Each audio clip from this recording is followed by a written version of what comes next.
So fun about acquiring a great player is that I think very reasoned people can look at this and go, oh, that was too much, or I don't like what you did there. Warren Sharp, I respect, he hated this deal for the 49ers. Wow. So good deal or bad deal, 888-957-9570. We'll get into it. Deal or no deal. There you We're go. back to Howie Mandel. Here he is again. He's had a major presence on this show this week. And Warren Sharp loves draft picks, and I get it. He's part of the draft pick analysis. He knows what draft picks are worth, etc. But for me, I look at this team, what this team needs, and in an NFC that is wide open.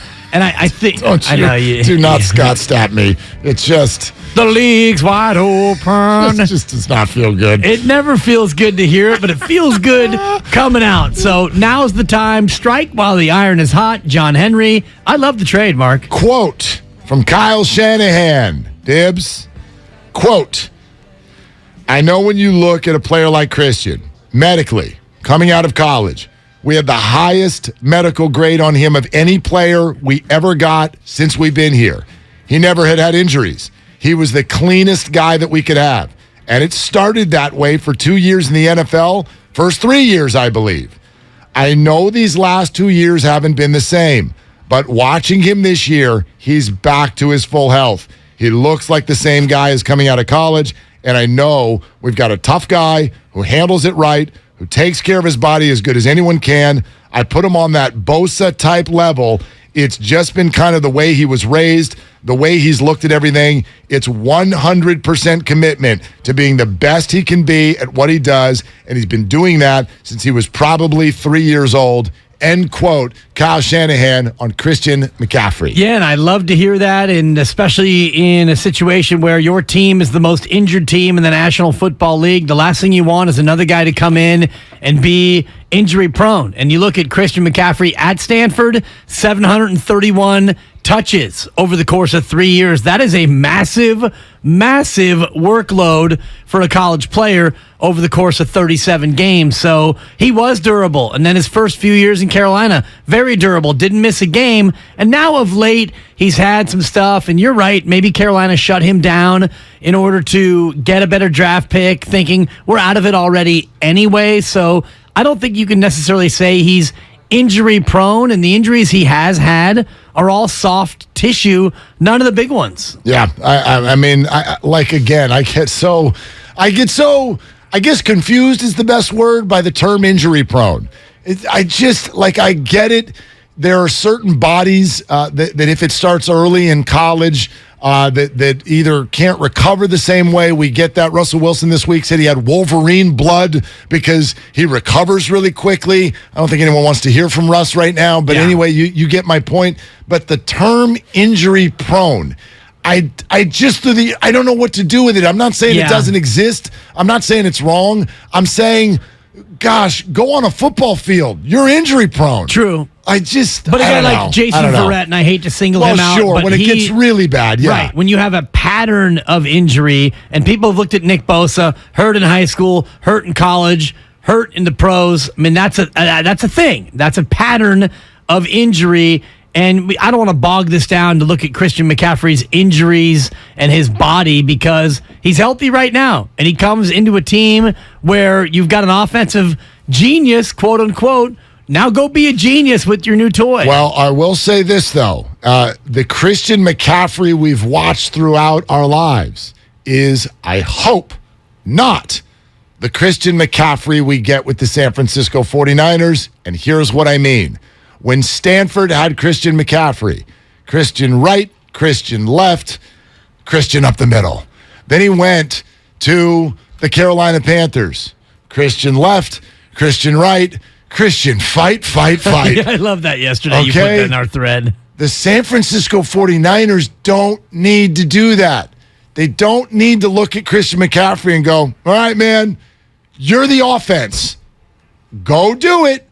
That's what Christian has gotten his entire career. And the 49ers not only don't have to do that, they damn well better not. Because that, in my opinion, is what makes someone injury prone, is simply the more hits they take, the more likely it's going to be that there is a problem. If you're on a team that also has Deebo Samuel, and by the way, 3 weeks from now, are we just going to tell Eli Mitchell you no longer play football here? Like, he should still have a role. Jeff Wilson Jr., Tevin Coleman. TDP, who knows? George Kittle, Brandon Ayuk. I mean, they're so drunk with talent on the offensive side now that I don't want Christian McCaffrey getting 30 touches a game. Why would you do that? Right. So he can still have his big playability. He can get a lot of touches, but he's now on a team for the first time in his life that's not going to get in the huddle and look at him and go, so what do you want to do? Because you're the guy. That's what he's done his whole life. I bet he did it in high school, and he probably did it in the Pee Wee leagues too. Now he's finally on a team where he's not the only guy. And my hope is that leads to even more holes because they can't key on him, and it leads to more health. That's my hope. Yeah, and that's what Kyle Shanahan will do, should do, and I would expect that that's the way that it goes.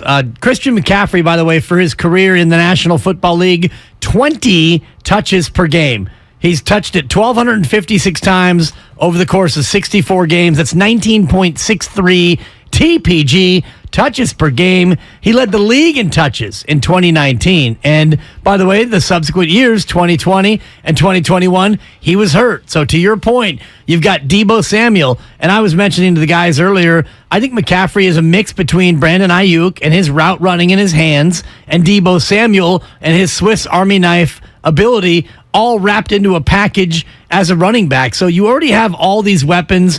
George Kittle's been underused. Before last week, Ayuk has been underused. Deebo's been running the ball a lot more, I think, than he and the Niners want. Now he doesn't have to do that anymore. And oh, by the way, you still have the other running backs you talked about. So Christian McCaffrey is a perfect fit for this offense because he doesn't have to be 20 touches a game. Like if I had a goal, and I think, game flow, things like this matter, but like if I'm Kyle Shanahan, I'm looking at Christian McCaffrey, like I'm cool with 12 runs a game, four or five catches a game. You know what I mean? Like you can keep it right in there and he can have all the effect on the game that you want, but you're not going to stop running the ball sometimes with Deebo. You're not going to stop the wide receiver screens. You're not going to stop even Eli Mitchell running off tackle with Trent Williams back in the fold this week. So I think all those things still play, and they don't have to rely on McCaffrey the same way all of his other teams have. So very, very exciting day. Christian McCaffrey is a 49er, a Bay Area sports landscape that is loaded with stars, both on the 49ers and the Warriors. Hey, Giants.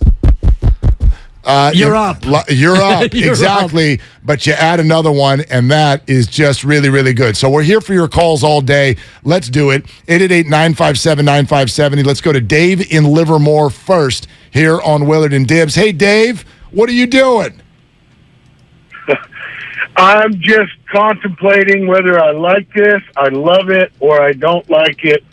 And I'm in between on everything. On paper, this is amazing. But over the last 2 weeks, one of the biggest topics we have had is the Niners are the most injured team in football on a consistent basis every single year. It's true. And now we go out and probably get the most injured running back over the same time period. A little bit of sarcasm there. I just have one ask of the 49ers. We don't know if this is the reason, but don't let your training staff touch this man, period. Please get somebody else to do it. Dave, it's not the training staff. I mean, I don't even know how that would be it. Do you know what I mean? Like, if Emmanuel Mosley tears an ACL on turf, we go to the trainer. Do you know what I mean? I understand where you're coming from. I'm intrigued to know more about why the 49ers are so injured. And Jaquiski Tartt's statements earlier this week are a potential answer to the quiz. He thinks the 49ers work too hard and hit too much in training camp. Does that leave their bodies more vulnerable once the season starts? Maybe. I mean, it's got to be something. It can't just be dumb luck. I don't think that. But I also forever will fall back on just because a guy has had injuries before does not mean you can't put him out there in your football uniform. Because if that's the way that you asked your 49ers or asked your team to go acquire talent, well, then there's nobody that you can acquire. Right. Who do you want in football that's, we need someone who's never had an injury? Well, you better go find someone who's never played football then. Pretty much. That's just the way it is. Yeah, and I think when you look at his injuries and you go back to his time earlier in the year, it was a high ankle sprain, missed 6 games. He had a shoulder, missed 4 games. His thigh tightened up, and this is in 2020 where they shut him down for 4 games with a tight thigh. If it's a playoff push, they probably play Christian McCaffrey. And then 2021, hamstring cost him 5 games. And then his left ankle later that year, and that's when they shut him down. So he has had some injuries, but to me, you don't have the big boys, the ACL, the knee injuries, the Achilles tendon. You don't have the broken collarbone and other massive injuries that could really derail your long-term viability. And like I said, he's been averaging about 19 to 20 touches a game. And I like where you were putting that. Go ahead and run the ball 12 times. Let's get about 6 catches in the pass game. Help Jimmy G out with those nice short intermediate routes. And let's see what you can do in this offense. I know a lot of people didn't watch last week because why would you watch a Rams-Panthers game, especially when you're in the malaise of a post-49er unfortunate loss in Atlanta? But I dialed into that one hardcore because it won me my survivor pool, so I watched every play. C-Mac just torched the Rams last week, and he's going to be there again next week on the very same field, doing it with a better everything around him. Literally a better everything. This guy went for big numbers with P.J. Walker as the quarterback. 13 carries for 69, 7 grabs for 89. Yeah, and that's a $158, Mark. And that's all that on the 49er team has so much more impact than it does with a Carolina Panther team. They lost that game 24-10. They couldn't move the ball. They wouldn't let P.J. Walker throw the ball more than 2 yards down the field. Yet he was still, if you're a defense and you go, okay, here's Carolina in front of me. P.J. Walker's the quarterback. He won't throw the ball more than 2 yards down the field. Let's guard DJ Moore, but we don't really need to worry about him going over the top. What's your only thing you need to do? Stop C-Mac. And they couldn't do it. No. So now the 49ers come in with Christian McCaffrey. And you're thinking, yeah, we do need to stop that guy. And Debo. And Kittle. And Ayuk. And, Juszczyk is on a wheel. And there's a quarterback who at least is, experienced and mostly effective, like what we've seen. So dynamic, no, but Jimmy Garoppolo obviously greater than P.J. Walker. This affects even just next week in a wonderfully positive way. The 49ers have matchups that should be able to kill the Rams at SoFi next week. I don't know about this week. We don't know if he's going to play. This is still a really, really hard football game, and we'll get into that more as the day unfolds. But this changes the second half of the season in massive ways. I'd love to see a defensive coordinator sit down and figure out how you're going to cover all these bases. Yeah, how? It's almost impossible now in terms of all the weapons you have, especially when you talk about the pass game and what Christian McCaffrey can do. And the one thing Kyle Shanahan does as well as anyone in terms of offensive coordinators, which is what he basically is, it's scheme it up in terms of personnel. We've seen Kyle Juszczyk flare out to the tight end spot. We've seen him in an I formation with 2 running backs. You've seen Debo as a running back. You've seen him in motion, jet sweep motion. And now you have Christian McCaffrey, a guy you can put him single back. You can put him in the I formation behind Juszczyk. You can flare him out in the slot. And like I was telling Joe before, you might have 4 running backs on the field at one time with Juszczyk and Mitchell and Debo, who's a glorified wide back, and Christian McCaffrey. The things that Kyle Shanahan can dream up now with this personnel, it's going to be fun to watch. No doubt. Willard and Dibs, and we'd love to hear from you again. Good deal, bad deal. Your reaction to this all morning, all afternoon, right here on 95.7 The Game. And those of you who did not hear all of the conversations about this over the last 2 weeks, maybe the one that pops the most was one that Damon and Ratto had with Michael Irvin like 2 weeks ago. We'll have that for you in just a little bit. We'll be previewing the Chiefs game. I think this affects the entire landscape of Bay Area sports for some of the other teams. We'll get to that as well. 888-957-9570, Xfinity mobile text line. Good morning, Twitch and YouTube. Keep all of your thoughts there as well. Jonathan in San Francisco, next up on Willard and Dibs. Hey, Jonathan, what are you doing? Oh, just feeling pumped, hearing about the news last night. I'm still pumped till now, man, because, the Christian McCaffrey skill set in the Kyle Shanahan system, that's a match made in heaven, man. They could give up whatever draft pick they could give up, just a proven commodity. And I'm just hoping that the 49ers will use him wisely. And when I say wisely, remember how the greatest show on turf used Marshall Faulk, not just on the running game, but, he was the best check down back ever. It seemed like he was open all the time. 1-on-1 against, linebackers. Put him in open spaces and let's deploy his weapons accordingly. And when I say accordingly, like red napalm, take no prisoners, kill them all. Wow. Okay. All Seems right. a little aggressive. Jonathan is Red probably napalm. one of our best callers in terms of ramping himself up throughout the call. And he'll also starts run material. out super chill, and then ends up usually singing by the end of it. Or running some material like that, red napalm, kill them all, which, shout out the 70s. It's a little bit of an aggressive take, but certainly Kyle Shanahan and that laminated play sheet now, I would imagine he's going to be grinning every time he holds it over his face to try to decide what he's going to call. How many offenses have you looked at this year in the NFL? And thanks, Jonathan. Appreciate you. 888-957-9570, our number. Like, how many offenses have you looked at so far in the NFL, and they just don't look multifaceted? And therefore, a defense is like, we kind of know exactly what we need to do in order to stop you because we can focus solely on that. And to a degree, the 49ers have suffered from that in the past. And I don't know that they fully step out of it now because they still have a quarterback who does not typically scare you going over the top. What's fascinating is TJ Houshmandzadeh comes on this show yesterday, and we asked him, why is offense down? What's going on? And he says, well, you got defensive coordinators who are getting really smart, and they're going too deep, and they're keeping everything in front of them, and they're daring quarterbacks to essentially take what the defense is giving him. 13-play drive, I dare you. Well, that's actually what Jimmy wants to do. Jimmy doesn't want to go out there and be like, watch this, I'm going to do an underhand scoop throw and roll out right. He wants to take just what the defense is giving you underneath. Now, if that's what the 49ers have to offer, well, just keep it underneath. Well, as a defense, okay, keep them underneath. Keep Christian McCaffrey in front of you. Keep Deebo Samuel in front of you. They have the best yak team in football. So what they're saying is, okay, defense, you do that, and we'll do exactly what you're telling us to do, and I hope you have a great time trying to stop it.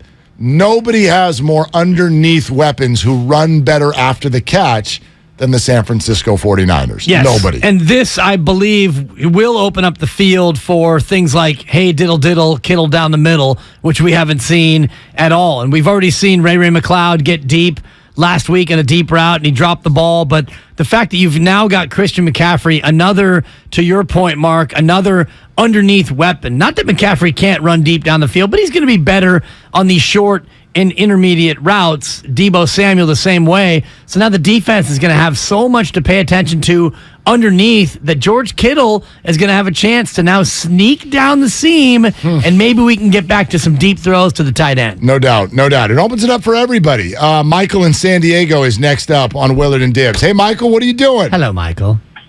Hey, Willard and Dibs. Hey, thanks for having me. Happy Friday, fellas. Yeah, Michael. Really wanted to call in and first off commend 49ers front office. John, thank you so much for the pickup. But at the same time, I think what I will say is, this is going to be Kyle's biggest test. I'm a Kyle Shanahan fan, but now he's got every weapon on both sides of the ball to be a successful Super Bowl level coach. And so if we can't get it done this year, think there's going to be some big question marks around this guy's head. And again, I'm a big Kyle Shanahan fan, but we've got everything we need to be a Super Bowl champion. I'm with you, Michael. Thank you, Michael. I think it's a very fair point. I sort of said it in the changeover. It's one of the reasons that I love the way the Giants, the San Francisco Giants, have talked going into the offseason because they put pressure on themselves. They're like, we can spend anything. Oh, really? Then do it. Yeah. Okay? San Francisco 49ers, you spend 3 first-round capital Picks, to go get Trey Lance, right, and move off of a quarterback that got you to a Super Bowl. Now you do this. You feel like you have more weapons than anyone in the NFL, and you're an offensive play caller, and you can't get first downs. Like, we're talking so much about the number of points in games. Do you want to know what the 49er problem is this year? They don't get first downs. That's all you got to do. And Christian McCaffrey is a first down maker. And so this does put pressure on Kyle Shanahan. There's no question. You have everything you need. You got to go win. You got to go win now in this NFC. Win! As you, borrow from you, you can't win. No, you can. You can win. Exactly. And I think now you have everything you need offensively, the play caller, and you already have an elite defense. We know that. When healthy, they might be the best defense in the NFL. So what's holding you back now from going out there and winning the whole thing? If it's injuries, fine. That's the NFL. Injuries are a part of everything. But even if that was to happen, you've got depth now at running back. Well, and they're trending toward being as healthy as they've been in a while. The Mooney Ward situation, specifically against the Chiefs, is a real bummer. But rest of the team, as healthy as they've been, maybe even all year, which we will get to coming up next.